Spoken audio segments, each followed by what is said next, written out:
Hello friends, in this video we shall learn about the nature and the limitation of the regional state. Okay, so let's see what were the limitations of the regional state, that they could not stand against the Mughal Empire and all those things. The independent political system that emerged in the provinces continued to maintain relations with the Mughal imperial power. So these independent states would continue to maintain relations with the Mughal imperial power. Okay, and even the rebellious chieftains of the Marathas and the Sikhs recognized the Mughal emperor as the supreme authority.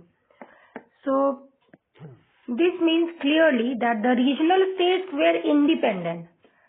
Still, they would respect the Mughal emperor as the highest authority, as the supreme power.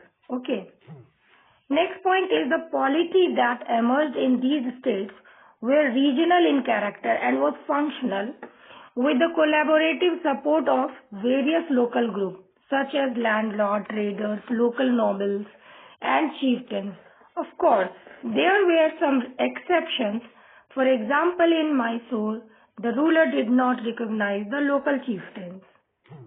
Now, these regional states would reflect the local issues and collaborate with the societal groups like landlord, traders, local nobles and chieftains to address the local issues, to solve the local issue. So these regional states would collaborate, would work together with the local groups to solve the local issues. Okay. But there are some exceptions. That is, the state Mysore, the ruler did not recognize the local chieftains. It was more of centralized behavior. Okay. That means there were no such local groups such as landlord, trade, landlord especially. Okay. Regional state had certain boundaries. So they have some limitations. The provincial ruler failed to develop the system on sound financial, administrative and military organizations. So this means that the regional state, they have certain limitations, like the provincial ruler means the king. The king or the ruler, they could not create a system, strong system to manage money, administration and the military. So this made their rule very weak and unorganized also, which led to the problem in running their region and protecting them against their enemies. Okay, so this was the thing. Although some of them tried to modernize, especially Mysore, overall they lagged behind in science and technology. So this means some ruler even tried to modernize like in Mysore, but most of the states were behind, lagged behind in the field of science and technologies. Then another drawback, that these states were at constant war with neighboring regional power. So one of the drawback of these regional states was the constant war, frequent war with their neighboring powers, which will weaken these states and also it would drain their resources. Okay, it would drain their resources, it would weaken its power, because constant war would make them weak. Okay. In fact, these states were strong enough to challenge Mughal power, but none was able to establish the polity on all India level. That means even these regional states were strong, like Maratha power we have learned, but they would lack the power to challenge Mughal Empire. Okay, no regional state could create a long-lasting and stable political system. The next is the Jagirdari crisis deepened due to declining income from agriculture. Okay, so we have learned how during Aurangzeb this Jagirdari crisis occurred. Mansabdari was increased, Jagirs were decreased. So the farmer earned less from the agriculture. Land revenue collection was decreased. Jagirdars struggled to pay the taxes, and government had very less money for the administration, and this caused many financial and management problems. So the Jagirdari crisis resulted in low income from agriculture. Next is, although trade internal and foreign, that means external, continued without disruption and even prospered, but the rest of the economy stagnated. So this means the trade within India and with other countries grew. Okay. Even though the trade within India and with other countries grew steadily, the rest of the economy did not improve. That means the other part of the economy did not improve, and the progress was very slow or stagnated. Okay, or looks like the economy growth has stopped. Okay, and there was a very little change in the society or the culture, and so the poor will remain poor. It was the thing. Next is, in 18th century, India failed to make progress economically, socially, culturally, and at an adequate pace. So because the economy got stagnated, there would be no progress, or little or simply no progress economically, socially, culturally at an adequate pace, means properly. The common people remained poor, backward and oppressed, and lived at minimum subsistence level, and the rich, powerful people enjoyed the luxury and the luxurious life. But it was worth noting that the life of the Indian people in the 18th century was much better than after 100 years of the British rule. So understand the thing that the trade were improving, but the common people stayed poor. Business and trade were growing, but ordinary people continued to live a very hard life. The earning is just not enough to survive. For example, that farmers struggle to grow enough food, while the worker, they earn very little money for them. Okay, the economy was disturbed badly, and the gap between rich and the poor had increased a lot. Okay, the poor were often treated unfairly by the rich and the powerful. Like landlords forced the farmer to pay high taxes or rent, leaving them with very little.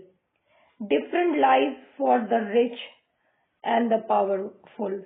Even among the rich and the powerful, there was differences. Rich trader might live comfortably, but not have same power or influences as the ruler or the noble had during those days. Okay, so there was decline in the economic status. The local industries were destroyed due to British policies. Okay, and the poverty would increase.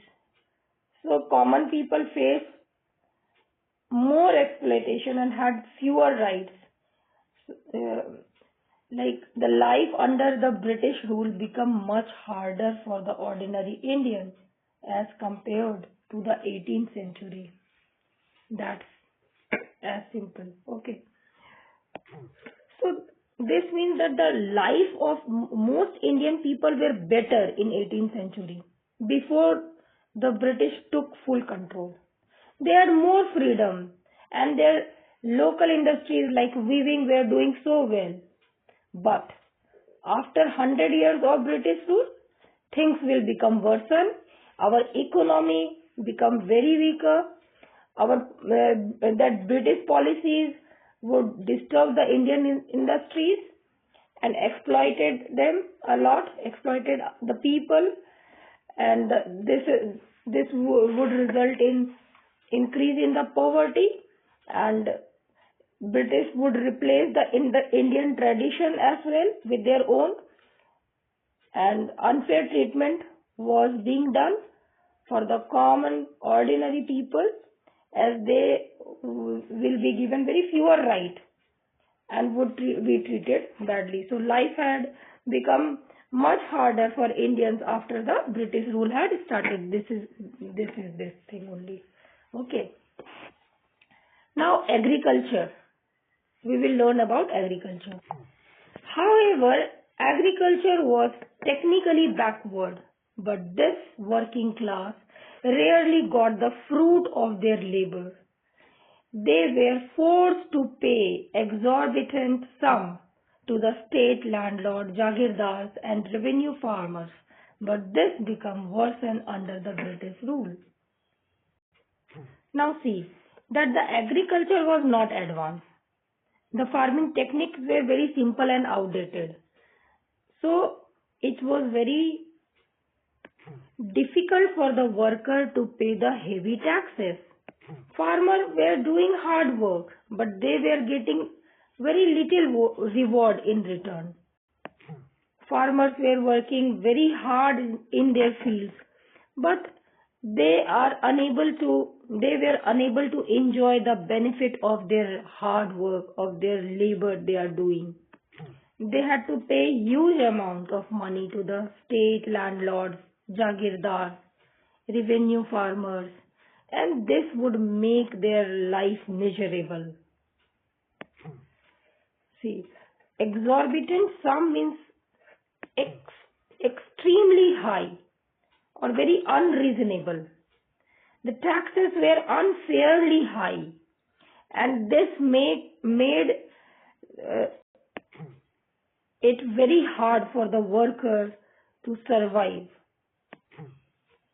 The situation is so worse that the worker would become very poor and their survival become very difficult. Okay. The next is trade and the industry. Being self-sufficient in handicrafts and agricultural products, India did not import foreign goods on a large scale. On the other hand, its industrial and agricultural products were in good demand in foreign markets. Therefore, its exports were greater than its import. Trade was balanced by the import of the silver and the gold. India was known as a storehouse of the precious metals. Now understand, self-sufficient in handicraft and agricultural products means India produced enough handicrafts and agriculture products for its own need. So it did not need to buy many goods from other countries as it was self-sufficient. Also, since we were self-sufficient, there were high demands for Indian goods in the abroad. Indian products like textile and spices were highly valued in the foreign market, making them popular export. And therefore, exports were greater than its import because we didn't need the foreign product as we were very much self-sufficient. India had lot to export. It sold more goods to other countries than it bought from them, leading to a trade surplus. See, silver used to balance the trade. To settle a difference in trade, India received silver from the foreign countries which helped them to maintain a balance in its economy. because we had more things to export. And in order to make balance, we had to import also the things from the other country. And what we were exporting? We were exporting silver. Okay? Precious metals like silver and gold. We were importing them from the other countries. So India was known as a storehouse of the precious metal. So this system of balanced trade, okay, this system of balanced trade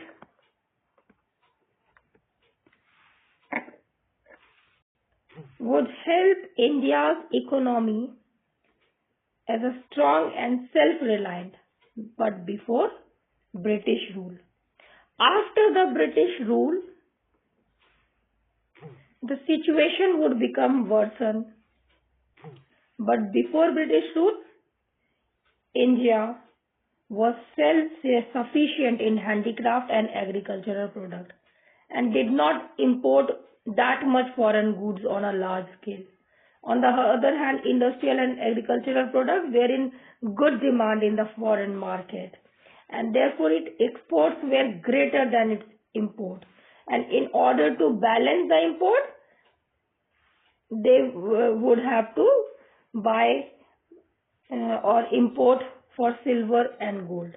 Okay, this was the thing. The next is item of imports. So what were the items that India was importing?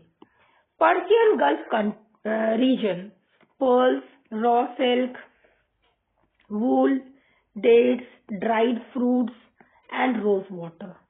Arabia, coffee, gold, drugs and honey. China, tea, sugar, porcelain and silk.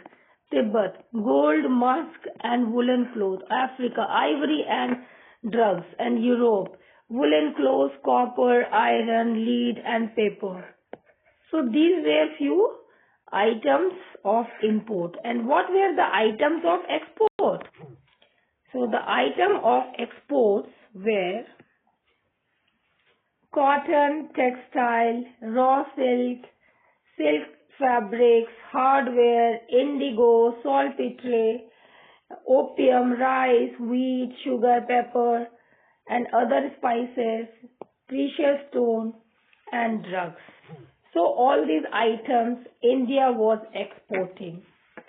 Now important centers of the textile industry: Decca, Murshidabad, Patna, Surat, Ahmedabad, Bro, Chanderi, Burhanpur, Jaunpur, Varanasi, Lucknow, Agra, Multan, Lahore, Masulipatam, Aurangabad, Chikkakol, Vishakhapatnam, Bangalore, Coimbatore, Madurai, etc. Kashmir was a center of woolen manufacture. So these are the important center of textile industries, and Kashmir was the important center for trade of woolen manufacturers. Next is shipbuilding industries. Maharashtra, Andhra region and Bengal were leaders in the shipbuilding. So in all these areas we can see the coastal area as well. Indian shipping also flourished at Calicut and Quilon on the Kerala coast. So where the shipbuilding regions were prominent, it was in Maharashtra, Andhra, Bengal. Many ships were built in these areas. Whereas famous shipping ports were that of Calicut and Kuala Lumpur. Now one famous name is Kunjali Maraikar. He was a Muslim, and so there was a Muslim sailor, skilled sailor, whose name was Kunjali Maraikar. He was famous because he knew how to protect from the naval attack.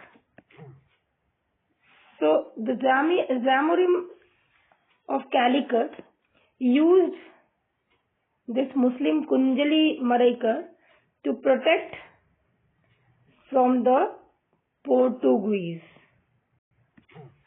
So Kunjali Maraikar was a famous Muslim naval leader who served under the Zamorin of Calicut in Kerala, and he is well known for his seafaring ability and for defending Calicut against the Portuguese invader.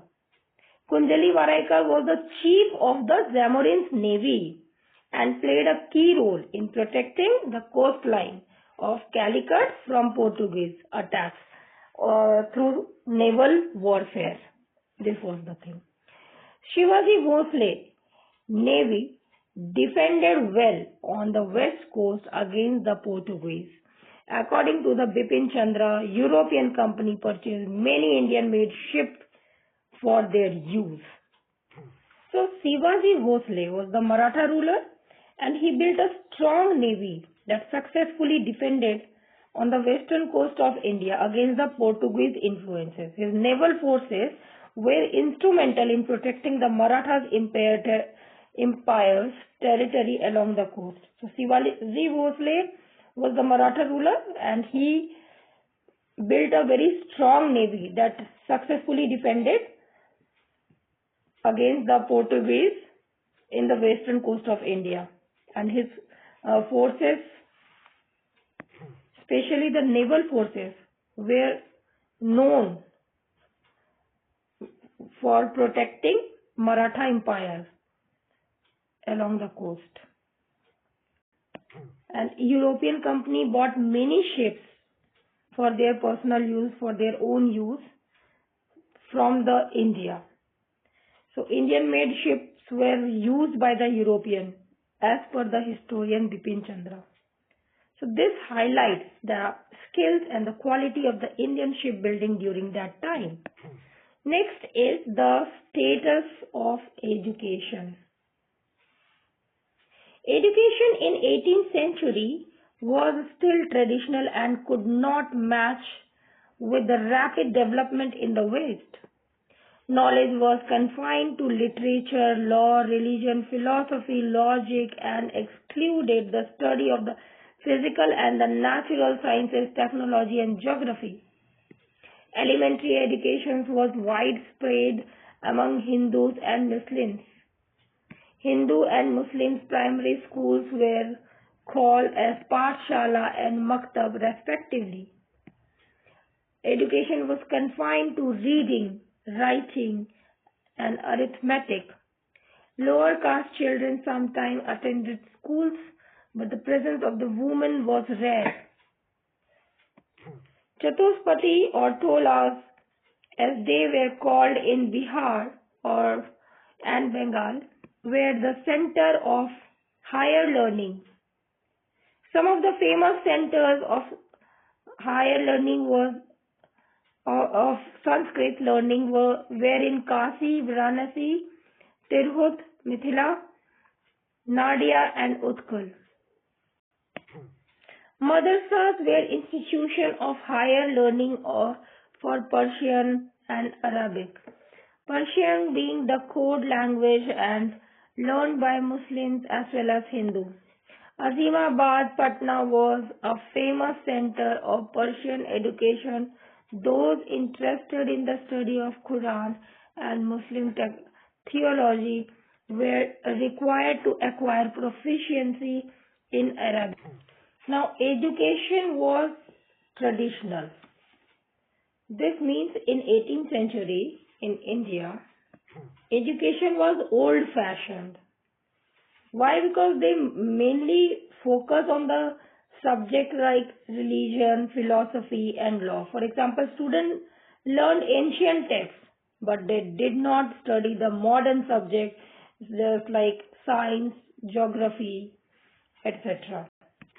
Wherein in the West you will see that new ideas, inventions were growing rapidly, but we are still stick with the traditional system of education. There were limited schooling as well. schools which is called as Pathsala taught the basic skills like reading, writing, or the simple mathematics. And these schools were costly. Like these schools are such that boys and the children of the from the lower caste or girl rarely went to the school. So who used to go to the school? Mostly the boys were going to the school, but of the higher caste.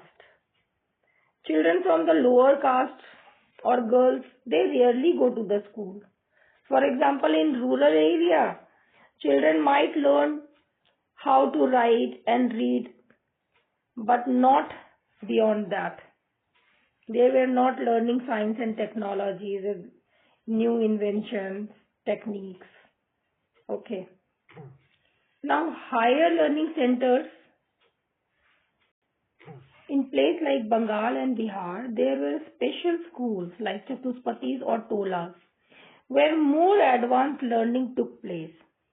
These were famous centers where people could study subjects like Sanskrit. Imagine these as ancient universities, similar to the today's colleges in places like Kashis and Nadia, where scholars learned deeper language. So Chatuspatis and Tolas were the center for the higher learning in places like Bengal and Bihar, where more advanced subjects were taught, especially in Sanskrit. Some well-known centers of Sanskrit are Kashi, Tirhut, Nadia and Utkal. These are well-known Sanskrit institutes were there. Okay. Persian and Arabic education. Persian and Arabic were important language for both Hindus and the Muslims. Often taught at institutions like Badr Sahib, Muslim in particular studied Persian and Arabic to gain the proficiency in Quran and Islamic theology. Now focus on the religious studies. The education system placed a strong emphasis on the religious studies. For Muslims, learning the Quran and Islamic theology required proficiency in Arabic. And institutions like Ashimabad were known for their expertise in teaching Persian.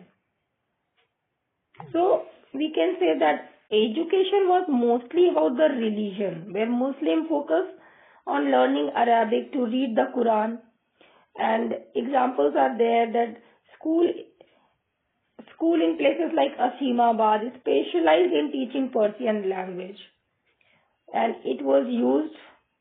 this Persian language was used in many religious texts. So Persian and Arabic were very important language, especially for the Muslims, because they were used to read the Quran and other religious texts. In towns like Badr Sahib, people studied these languages, okay, as a part of their education. So religious focus education was there during those days.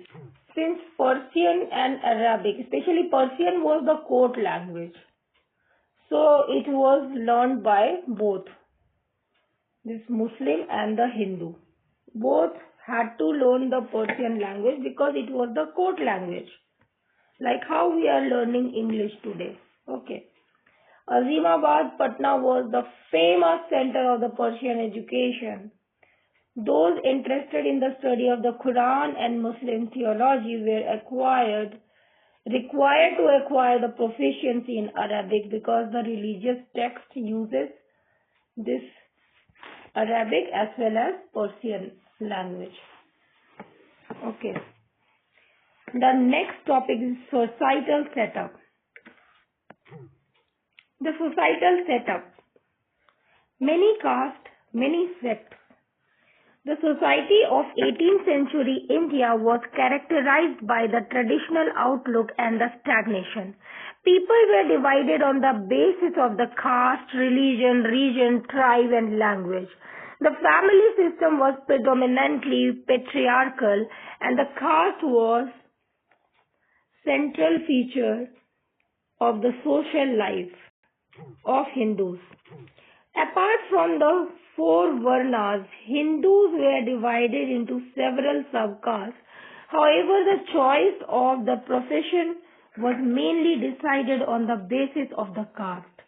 Muslims were also divided on the basis of the caste, race, tribes, and status. The noble and the scholar, priest and Sharif Muslim associated with the military affairs often looked down upon the Azlaf Muslim or lower class Muslim in the same way the upper caste Hindu looked down upon the lower caste Hindus.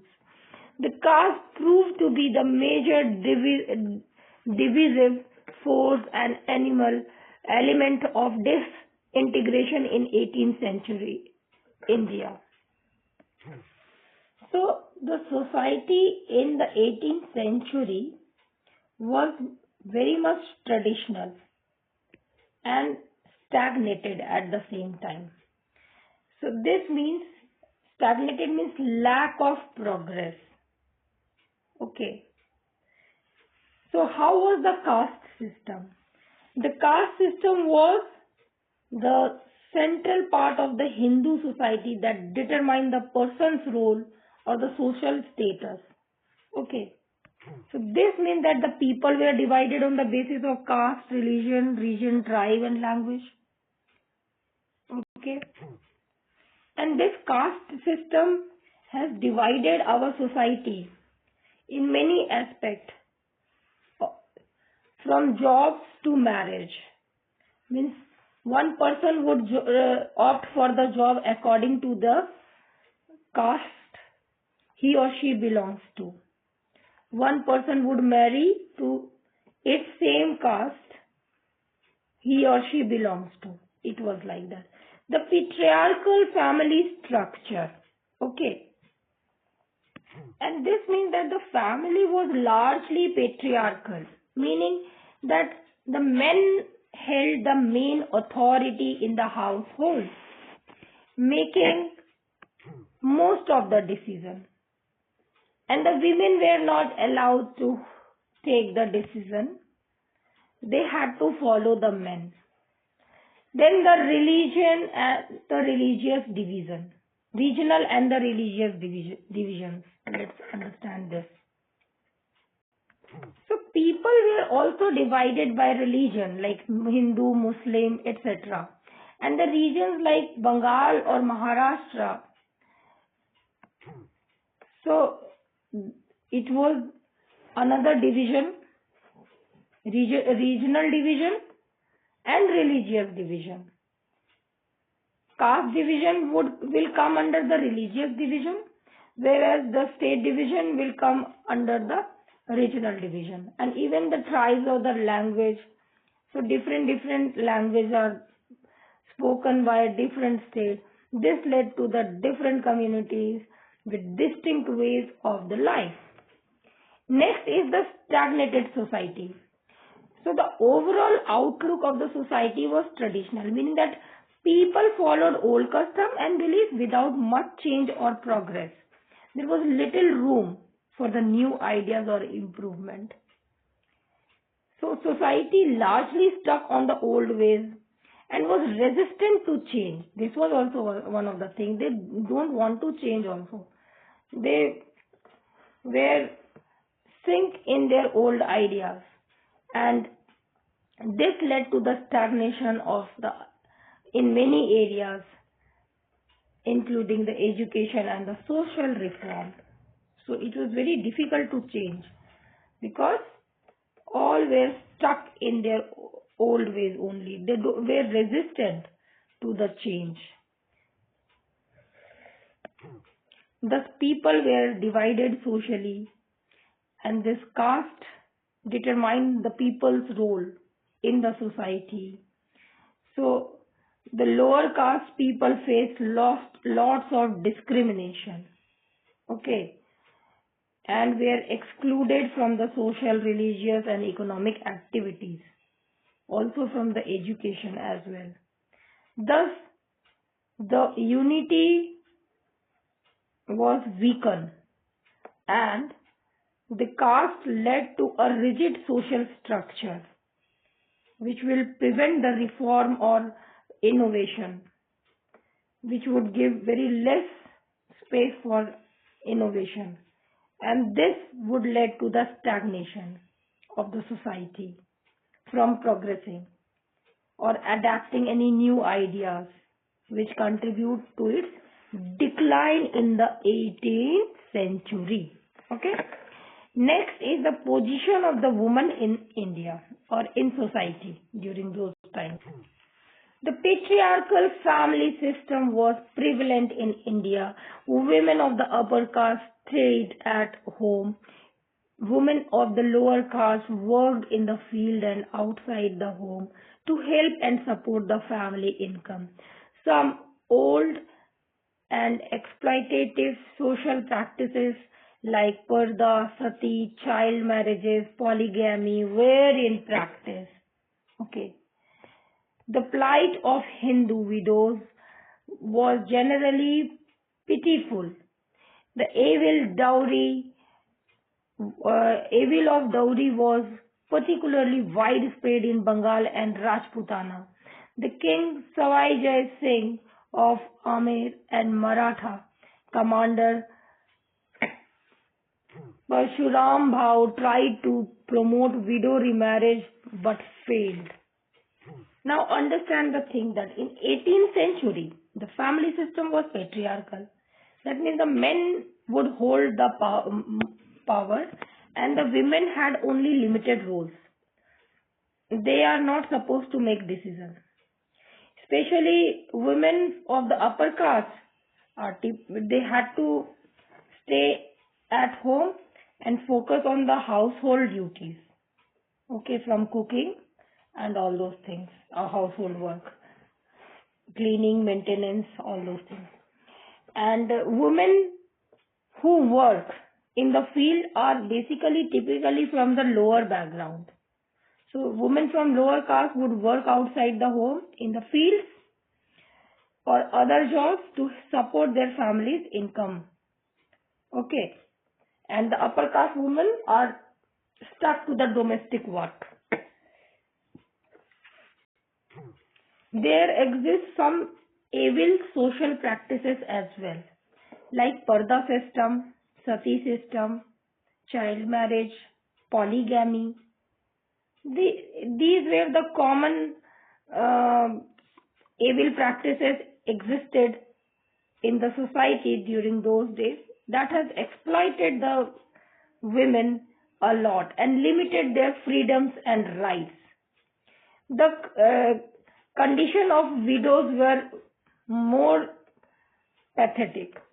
Hindu widow had a very difficult life. Often they face social exclusion, poverty and discrimination. They were viewed as unlucky and were sometimes forced to live a very harsh life.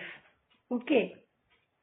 People, they did not invite widows in some occasion or good occasion like that. And they were deprived from many good things. Now, attempt for the reforms. So,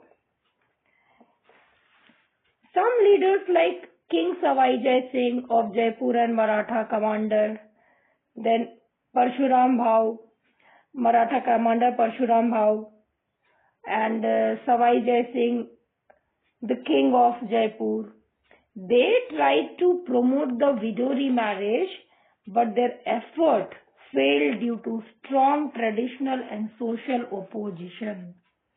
The practice of the dowry was widespread, particularly in the region like Rajputana and Bengal. The next topic is menace of slavery. European traveler in the 17th century reported widespread prevalence of slaves in India. It is believed that the people were forced to sell their offspring due to economic crisis, famine, natural disaster, and extreme poverty. Generally, the upper classes of Rajputs, Kshatris, Kayasthas kept women as slaves for domestic work. However, the condition of the slave in India was better than in Europe. Slaves were generally treated as hereditary servants, and the arrival of the European led to the increase of the slavery and slave trade in India. European trading companies bought slaves from the market of Bengal, Assam, and Bihar and took them to the European and the American market. Abyssinian slaves were sold in Surat, Madras, and Calcutta. So slavery system was very common in India. And European traveler in 17th century, they have noted that slavery was common in India. With many people, particularly during the time of the economic crisis, famine, poverty, being forced to sell their children into slavery. So people were forced to sell their children into slavery. And this was common practice done in the India. Slavery among the upper caste. So upper classes such as Rajput, Kshatriya, Kayastha often kept women as slaves for the domestic work. These slaves were typically treated as lifelong servants within the household. But as compared to the European slavery, the condition of slaves in India were generally better. In India, slaves were often seen as hereditary servants, living within the family or household, unlike the harsh treatment faced by the slaves in Europe. This slave trade has increased in India after the arrival of the European. Okay. So these companies bought slaves from the market in Bengal, Assam, Bihar, and they sold them in the European and the American market. So the slave market in India, slaves from the region like Abyssinia were sold in major India cities such as Surat, Madras, Calcutta, and they contribute to the international slave trade as well. So this was called as menace of slavery. So this is all about menace of slavery, means exploitation due to slavery. Okay. That how the slavery brought suffering, exploitation, and social inequality that affect both the person who was slaved or made slave and the society. So slavery is a threat, is a menace to the humanity that had caused a long-lasting damage. So new schools of paintings were born. Development in art, architecture, and culture. New schools of painting were born. Paintings of Rajputana and Kangra schools became prominent. Distinctive features of literary life and the 18th century was the development of Urdu language and poetry. Malayalam literature flourished in South India, and under the patronage of the Travancore rulers, Kanchan Amembiar was famous Malayalam poet. Tamil language was enriched by sitar poetry. Heer Ranja, a famous romantic epic in Punjabi literature, was composed by Waris Shah, and in Sindhi literature, Shah Abdul Latif composed a collection of poems called Rasilo. So Rajputana and Kangra painting were the new style of painting. Like Rajputana and Kangra became very popular in 18th century, and these paintings often showed royal life, nature, and religious stories. So Urdu poetry became also a very important way for the people to express the feeling with like love or the sadness. Many poets wrote beautiful poems during those times. And Malayalam literature in Kerala, writers in the Malayalam language created many stories and poems. The literature became an important part of the Kerala's culture. Then Kanchan Namibir and sitar poetry. Kanchan Nahar and other wrote poems about important topics like music and culture, and sitar poetry, for example, praised the sitar musical instruments. Tamil literature writer also created many poems and stories continuing the rich traditions of Tamil literature, whereas Sindhi literature, like Shah Abdul Latif Bhittal in Sindh, the Shah Abdul Latif Bhittal wrote poems about the love and spirituality. His work became very famous and he is still respected today. And Rasilo poetry was about the heroes and their adventures, and it was popular in folk literature. So overall in 18th century there was a lot of growth in the art and literature, and new type of poetry and painting had emerged in different language all across the India. And now we will see the summary in one shot, that why the Mughal Empire declined. Weak successor, the Mughal Empire was personal autocratic empire, and its success depended on a strong and capable king. There was lack of definite law of succession. The constant war of succession promoted partisanship at expense of patriotism. Religious and the Deccan policy of the Aurangzeb. Religious policies angered the Rajput Sikhs, Jats, and the Marathas, and the Deccan policy kept the emperor away from the capital for a long time. Very vast empire, and governing the vast empire efficiently became a very difficult task for the weak ruler. There was external invasion of the Iranian and the Durrani states like Nadir Shah and the Ahmad Shah Abdali dealt a fatal blow. Economic decline, endless war, stagnation in the agriculture, and decline in the trade and industry emptied the royal treasury. Arrival of the European companies interfered in the native politics and hastened the disintegration of the empire. The next is the regional aspiration. The rise of the establishment of Awadh, Bengal, Hyderabad, Mysore, Kerala, Rajput states and Jat states accelerated the process of disintegration. The rise of the regional state, three categories: succession state, independent state, new state. Then Hyderabad, Bengal, Murshid Quli Khan, then Awadh in 1722 by Sadat Khan, Burhanul Mulk, also known as Burhanul Mulk. All were the successor state. The independent state were Mysore under Hyder Ali, Kerala under Martand Verma, and Rajput states King Savai Singh of Ajmer. The new state like Maratha, Sikh, Jat and Afghan. So these are the three type of regional states that had emerged. Then socio-economic conditions.